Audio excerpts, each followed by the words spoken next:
Assalamualaikum. Today we are going to start with our next video. In the last videos we discussed all the parasympathetic nervous system, the receptors which are present in parasympathetic nervous system, and the organ system effects of the parasympathetic nervous system in the normal physiological functions of the organs which are modulated by the parasympathetic nervous system activity. Okay, today now we will start with our major pharmacological chapter, which is cholinesterase activating and cholinesterase inhibiting drugs. Okay, you know the pharma comprises of the drugs, their pharmacokinetics, their pharmacodynamics, and what the drug does to the body, what the body does to the drug, and how these drugs are acting. So this chapter is the new topic. It comprises of parasympathomimetic drugs. So by the word you know that parasympathomimetics means the drugs which will mimic the actions of the parasympathetic nervous system. And what the parasympathetic nervous system has to do in our body, its normal organ system affairs, how the different organs activities are modulated by the parasympathetic nervous system. We discussed all of those functions in our last two videos. Okay. Our respiratory system, our cardiovascular system, blood vessels, our GIT system, urinary system, all systems, how they are modulated by the parasympathetic activity we have discussed in the last two videos. Today it will just be the further explanation.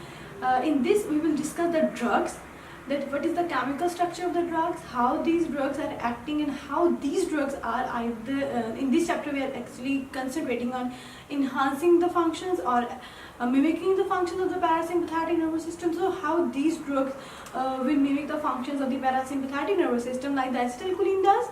So they will be related to the acetylcholine structure or the acetylcholine activities. So acetylcholine is our endogenous compound and these drugs are the exogenous compound. So there will be similar actions as those of the acetylcholine, but how these drugs are acting in this video we will see those drugs, their structures and their functions independently. Okay. So first of all we have two classifications of drugs. Number first we have the directly acting parasympathomimetic drugs. Okay, the word indicates that directly acting drugs. We will be seeing later on that which drugs fall in the category of directly acting and which drugs fall in the category of the indirectly acting drugs. So first of all we will see the directly acting drugs, the drugs which directly act on the parasympathetic receptors, and the parasympathetic receptors we already discussed included two receptors, muscarinic receptors and the nicotinic receptors. So these two receptors and how these drugs will directly bind to those receptors. See, the drug will directly bind to this receptor, which can either be the muscarinic receptor or the nicotinic receptor, and they will activate it and producing the parasympathetic effects. Okay, so the drug directly binding to the receptor and directly increasing this receptor activity in this organ, any organ. For example, I am writing organ because we have discussed organ system effects. So directly acting on this receptor and increasing the activity of the parasympathetic system. So parasympathetic effects will be produced. Okay, so this drug will just come in the body, act on the receptor and increasing the functions of those receptors, and these receptors are the parasympathetic receptors or the cholinesterase activating drugs. This is the first category and this is the second category. In the second category we have indirectly acting drugs. They have slightly different mechanism of action. There is a normal enzyme we discussed in our synthesis video, that there is an enzyme called acetylcholinesterase enzyme. Okay, this enzyme's function is to degrade this acetylcholine and convert it into either choline into the choline and acetate. Okay, these are the degradation products. So this enzyme normally degrades. So this enzyme normally degrades the acetylcholine, converts it into the choline and the acetyl. These drugs will, what will these drugs do? These drugs will inhibit the enzyme acetylcholinesterase by binding to this enzyme.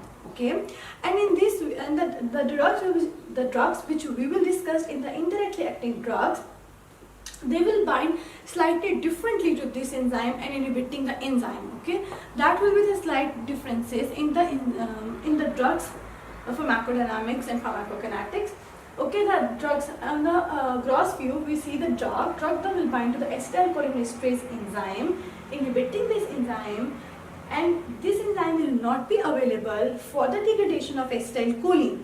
So when the acetylcholine will not be degraded, acetylcholine levels will be increased in our body, and then this acetylcholine will act on the receptors. So now you know that in this directly acting drugs, the drugs are directly acting on the receptor and increasing the receptor's activity. No role of acetylcholine in this. Whereas indirectly acting drugs, these drugs bind to the acetylcholine. Some drugs will bind reversibly and some drugs will bind irreversibly. Okay, so they will bind this enzyme acetylcholinesterase, inhibiting the degradation of acetylcholine into choline and acetate, ultimately increasing the concentration of acetylcholine in the body. This acetylcholine will then act on the respective receptors and mimicking the, it will not mimic because it is the endogenous compound, so it will enhancing its functions on its respective receptors. Okay, so I'm repeating it again. Directly acting drugs directly acting on the receptors and increasing the functions of receptors and the organs, whereas indirectly acting drugs are inhibiting the enzyme acetylcholinesterase, increasing the acetylcholine concentrations in our body, which will then act on the receptors and enhancing the functions of the parasympathetic nervous system. We will see in the cholineceptor activating drugs or the cholinesterase inhibiting drugs. Okay. For the pharmacokinetics is what the body does to the drug. Okay.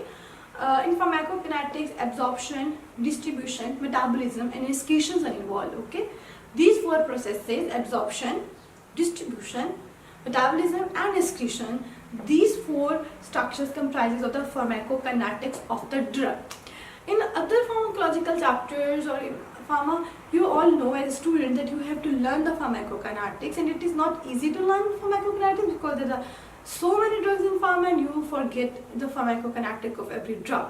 So it's not possible, except you can remember the major points or the specific points or the other points which are peculiar to those drugs. Otherwise it is not possible to remember all of those points. So we will generalize in the pharmacokinetics that how can we learn the pharmacokinetics of this chapter, that is the drugs which are the parasympathomimetics, and very easy. We will classify them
क्या हुआ?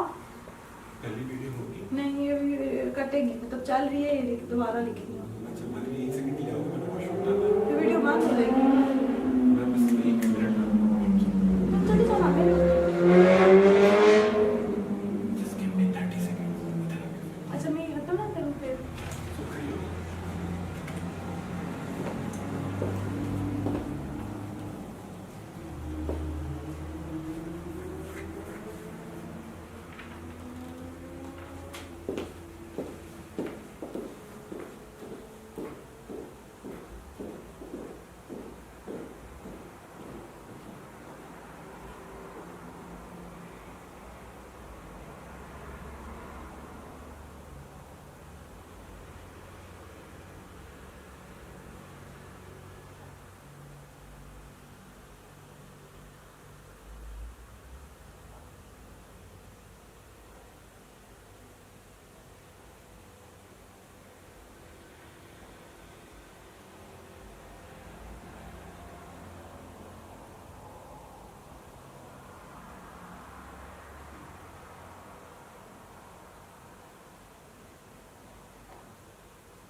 Now we will see that what are the pharmacokinetic properties of the different drugs. So I have already told you that it is not easy to remember all the pharmacokinetic points of the separate drugs. So we will generalize the pharmacokinetic properties of the drugs which fall under the category of the parasympathomymatic drugs. Either they can belong to the directly acting drugs or the indirectly acting drugs. We classify the drugs on the two major points. One is the tertiary and one is the quaternary ammonium compounds. Okay. You will get a lot of MCQs in your paper regarding the drugs, their pharmacokinetic properties. So if you will just generalize and remember these two major categories, you can solve all those MCQs, especially MCQs. There are the questions for the MCQs or for the short essay questions. Okay, we will generally classify them into either the tertiary ammonium compounds or the quaternary ammonium compounds. Tertiary ammonium compounds, they are the 1, 2 and 3 atoms which are present, and their nitrogen compound is uncharged. So overall, you do not have to memorize these structures, the chemical structure and formula is not needed. So you can just remember that the tertiary ammonium compounds, they are the uncharged particles, they are the uncharged compounds, whereas the quaternary ammonium compounds, they are the charged compound. So tertiary ammonium compounds are uncharged, whereas the quaternary ammonium compounds are the charged compounds. Now with just these two things, you can now generalize. Something is charged and something is uncharged. Okay, here it is uncharged. Okay, so it is uncharged. Uncharged means more lipophilic. Uncharged means more lipophilic.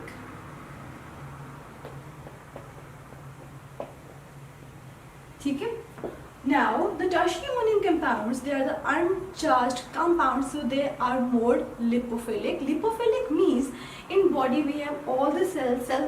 All cells contain the lipid bilayer in their cell membranes. So anything which will be lipophilic, it means that it can easily cross those membranes. So number first, it will be absorbed. It will be well absorbed after the oral administration. Okay, because in stomach lining, in intestines, every cell comprises of the lipid bilayer in the cell membrane. So these compounds or these drugs which fall into the category of tertiary ammonium compounds, they are the uncharged particles, they are more lipophilic, they will be well absorbed after the oral administration, and they will be well distributed in the body. They will well distributed in the body, they will enter the different organs, they will enter the different cells because they are lipophilic and they have the capability to cross the cell membranes of the cells. So they can also enter the CNS crossing the blood-brain barrier because they are the lipophilic. They can cross the blood-brain barrier. On the other hand, quaternary ammonium compounds, they are the charged particles, so they are less lipophilic.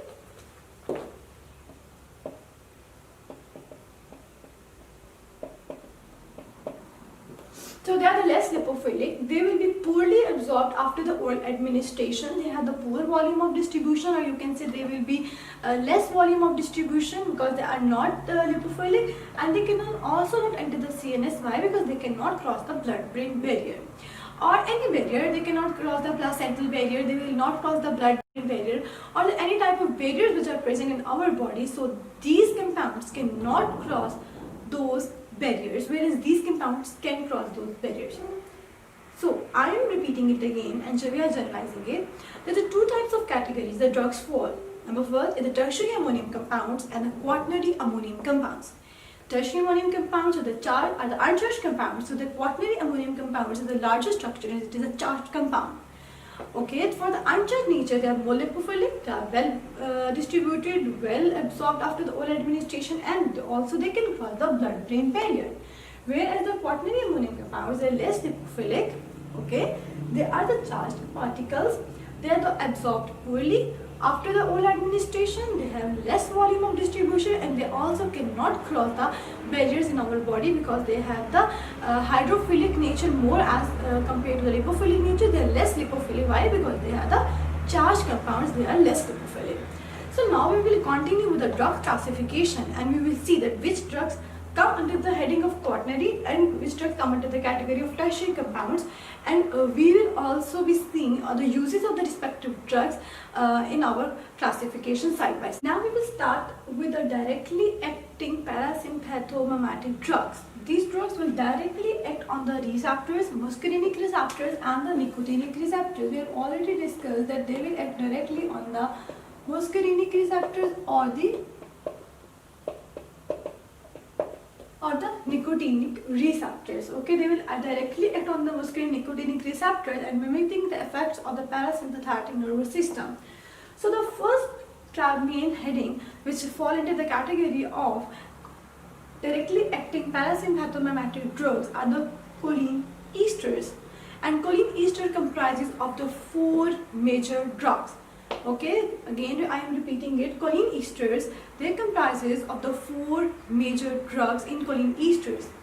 Number first is the acetylcholine, number second is methacholine, number third is carbachol, and number fourth is methanicol. Okay, You can remember these two drugs with the word choline, acetylcholine and methacholine, and this by the word chol, carbachol and buthanol.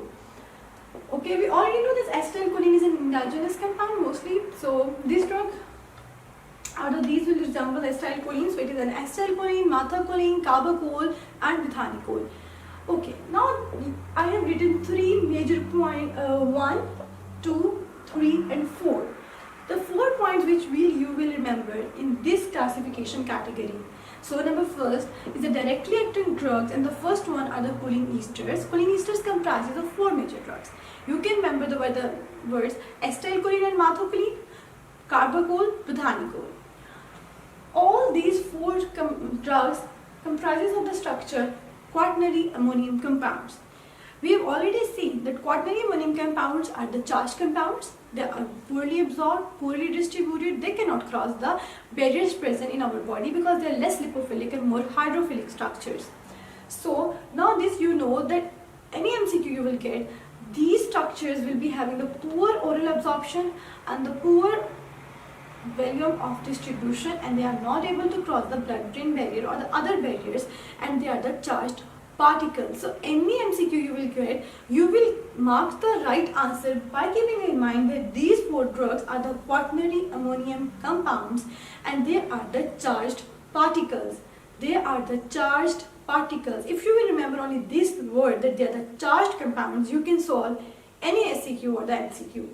Now I have written this. I have put stars on the 2 drugs, that is the methacholine and the buthanol. They have a peculiarity in their structure that they have the beta methyl group. That is, if you, I don't know which books you people are following, but any book you are following, any pharma book, if you will see the structures of these compounds, these 2 drugs, that is the methacholine and buthanol, these 2 drugs will have a structure that is the beta methyl group in them, which reduces the potency of these drugs to act at the nicotinic receptors. Okay, but I have already told you that these drugs are directly acting on muscarinic and nicotinic receptors. So we have deducted the 2 drugs, that is the methacholine and the buthanol, that these drugs have the beta methyl group in their structure, which reduces its potency to act at the nicotinic actions. It does not mean that they will not act at nicotinic receptors. There is not the not acting. They will be reducing their potency to act on the nicotinic receptors. So they will produce more effects by acting on the muscarinic receptors. Other 2 drugs, acetylcholine and carbachol, they will act on both receptors. That is they will act on the both receptors. They will act on the both. That is the muscarinic receptors and the nicotinic receptors, whereas the methacholine and the buthanol, they will act mostly on the muscarinic receptors and with less potency of the nicotinic receptors, and the other 2 drugs will act on the both receptors. The last 2 drugs, carbachol and buthanol, the structure which have chol in their last, they have cholinesterase cannot degrade these 2 drugs as such. Okay, these 2 drugs, cholinesterase can, but not as much as it can degrade the acetylcholine and the methacholine. So these drugs, cholinesterase cannot degrade them, so they will be having the longer half-life because they will be excreted very slowly from the body, or they will be metabolized very slowly. So they will remain in our body for the longer period of time because they are not degrading. Anything which will be not degraded will remain. So they acting on the both acetylcholine and the carbachol will be acting on both the receptors, and the carbachol buthanol, these 2 drugs are not degraded by the cholinesterase enzyme, so they will be having the more half-lives, and all these drugs fall into the category of the quaternary ammonium compounds. The second classification which fall under the directly acting parasympathomimic drugs, which are the alkaloids. Alkaloids are comprises of the 2 major subheadings, which are number first is the muscarinic.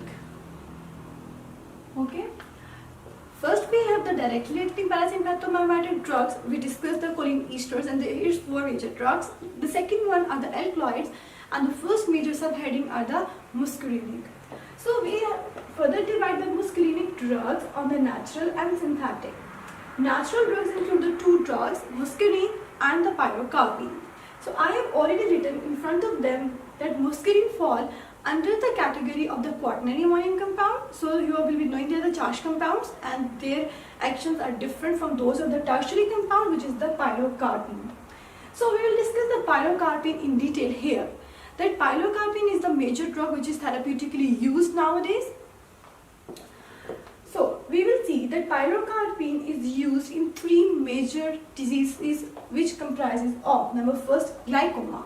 We have already discussed that how the parasympathomimetic drugs reduce the glaucoma. Why? Because they will be acting on the M3 receptors present on the constrictor pupillae muscle, pulling away the trabecular meshwork, opening the canal of Schnemm, and increasing the aqueous outflow of the aqueous humor outflow. So it will be acting on the M3 receptors in the constrictor pupillae muscle, pulling with the trabecular meshwork, opening the canal of Schnemm, or exposing the canal of Schnemm and increasing the aqueous humor outflow. Number second, they can also be used in the Sjogren syndrome. Sjogren syndrome is a syndrome in which there is a condition where we have dry eyes and the dry mouth. And we know that the parasympathomimetic drugs increases the secretions of the body by acting mainly on the M receptors. So it will be also acting in the, also be using in the Sjogren syndrome. So the dry mouth and the dry eyes can be treated, and the secretions, lacrimation as well as the salivary secretions can be increased. So it is used in the Sjogren syndrome. It is also used to break the adhesions in eye. Because pilocarpine will cause the miosis. One additional point you have to remember here, that pilocarpine is used to break the adhesions in eye along with atropine. This is the drug we will be discussing in the next chapter, so you don't need to remember as such, but you have to just remember one word, that is atropine, and atropine is the opposite of the pilocarpine. So you are studying the parasympathomimetics, you know that pilocarpine causes miosis. So if atropine is opposite of pilocarpine, if you just remember this thing, you know that it will be definitely by causing vitreosis. How, where, we will see later on. But you will know that atropine is opposite of the pilocarpine, so it will be causing vitreosis, and the pilocarpine causes miosis. So it will be used to break the adhesions in eye. How? Because pilocarpine causes miosis, atropine causes vitreosis. When the shape of the pupil will be changed, the adhesions will be break by the mechanical process. So pilocarpine is used in glaucoma. It is a Sjogren syndrome. Now, I had already told you glaucoma because it causes miosis, acting on the constrictor pupillae muscle and increasing the aqueous humor outflow. Sjogren syndrome, it is a parasympathomimetic drug, so it will be used to treat the dry mouth and dry eyes in Sjogren syndrome. It will be increasing the secretions, salivary secretions and the lacrimation. It is also used to break the adhesions in eye. Along with it, atropine is used because they will be causing the miosis and vitreosis. Alternatively, so this physical or mechanical means the adhesions will be broken down. Pilocarpine, important in its PK, is not hydrolyzed by the cholinesterase. It is not hydrolyzed by the cholinesterase enzyme, and it mostly acts on the muscarinic receptors. And you can, you do not have to just learn it. You can see where the concept that it is used in glaucoma, it is used in the Sjogren syndrome. It is also using to break the adhesion, and all these functions are dependent upon muscarinic receptors, which are the M receptors, especially in glaucoma, M3 receptors. So by this you can know that it mainly acts on muscarinic receptors. And one thing additional you just have to memorize, that it is not hydrolyzed by the cholinesterase, as the carbachol and methanical in the last classification was not hydrolyzed by the cholinesterase enzyme. Now we have the synthetic. It was the natural and the synthetic. Synthetic includes 2 drugs, oxytramorine and cevimeline. Cevimeline is a drug which is a newer drug, cevimeline, and it is used in the Sjogren syndrome also. So now we know that we can use 2 drugs in the Sjogren syndrome. Number first is the pilocarpine, which is the naturally occurring compound, or you can get it by the natural sources, and the synthetic one, which is the cevimeline, and it is also used in the Sjogren syndrome. So if you have to write that, list the drugs which are used in Sjogren syndrome. By far you know that we can use 2 drugs, pilocarpine and the cevimeline. These 2 drugs are the alkaloids falling under the under the natural category and one under the synthetic category. So this drug is a newer drug used in the Sjogren syndrome. So we are done with the muscarinic category. Now we will continue with the nicotinic. heading of alkaloids, we have the second major category, which are the nicotinic. So we discussed the muscarinic drugs, which will be acting on the muscarinic receptors, and the nicotinic drugs will be acting more on the nicotinic receptors. They include the natural and synthetic. Natural include nicotine and lobbying, and whereas the synthetic include DMPP, dimethylphenylpiperazinium. So this drug is this is not typically used drug, so you have just to memorize it that it is the DMPP, dimethylphenylpiperazinium. But you have to concentrate on the drug that is the nicotine, which is that these two drugs are the tertiary compounds. So number first is the nicotine is a tertiary compound. So how can you remember the nicotinic effects? You all know that the cigarettes contain the very high concentration of nicotine, and you all know what the cigarette does to the body. It causes, whenever the person smokes, he becomes addicted to smoking. Smoking causes the mild alertness or the mild increase in the consciousness. So nicotine, it is a tertiary compound, so it is a tertiary compound, so it readily crosses the blood-brain barrier. In the brain, it will act on this receptor, alpha 4 and beta 2 receptors in the brain. For the undergraduate students, if you can remember the receptor alpha 4 beta 2, it's good. If you cannot, just forget it. Remember that it is a tertiary compound, it will cross the blood-brain barrier. By acting on this receptor, it causes the increased dopamine levels in brain, and dopamine is a very good neurotransmitter in the mesolimbic pathway. You have to memorize these two words. It acts on the dopamine receptors, or it increases the dopamine in which pathway. You can be asked in which pathway, that is in mesolimbic pathway. For the antipsychotic and psychosis, you have to remember that it increases the dopamine in the mesolimbic pathway. Okay, you have to remember just two things. That is a tertiary compound. It will readily cross the blood-brain barrier. In the brain, it will act on the alpha 4 beta 2 receptors, increases the dopamine levels in the mesolimbic pathway. So the drugs which are used in the treatment of the smoking cessation include the drugs which are used in smoking cessation. The drugs which are used in smoking cessation includes varenicline and the bupropion. Varenicline is the partial agonist, is at the alpha 4 beta 2. I will tell that how it will be used in smoking cessation. You have to just, and now remember the word varenicline is a drug, and the bupropion is an antidepressant drug. We will discuss it later on, but these two drugs are the newest drugs which are used in the treatment of smoking or in smoking cessation. You will get the question that write down under the which category nicotine drug falls, or how the nicotine acts. So nicotine is a tertiary compound crossing the blood-brain barrier, increasing the dopamine and causing the addiction in the people who are prone to smoking. So the drugs which are used are the varenicline and the bupropion, and how the varenicline acts on the how the varenicline helps in smoking cessation.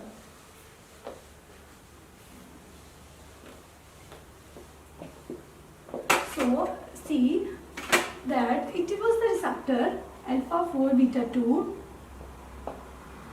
Nicotine was acting on this receptor, causing the full activity. For example, this is the level of activity. This is all dopamine released. Now, whenever you will give the patient who smokes varenicline, this drug is the partial agonist. It will also, this drug will also act on these receptors alpha 4 beta 2, but the partial, okay, partial, and it will increase the dopamine, also release the dopamine, but in a smaller amount, just this one. For your concept, only this amount of dopamine, and this is the huge amount of dopamine. So when will you compare the nicotine and varenicline, it is a partial agonist. So in the presence of nicotine, it is a kind of antagonist, because it is not giving that much amount of dopamine as the nicotine was giving, but it is giving. It's not that it is not providing the body with the dopamine, it is providing. So with the time you can patient addiction levels will be decreased down, and the patient dependency on the dopamine levels will be like the tapered off or will be subsequently decreased. So the varenicline and the bupropion are used in the smoking cessation, and they are the newest drugs. I hope to clarify you all the drugs and their major uses in the diseases or the processes in which they are used. In next video, we will continue with the indirectly acting drugs and their categories and their uses. Thank you.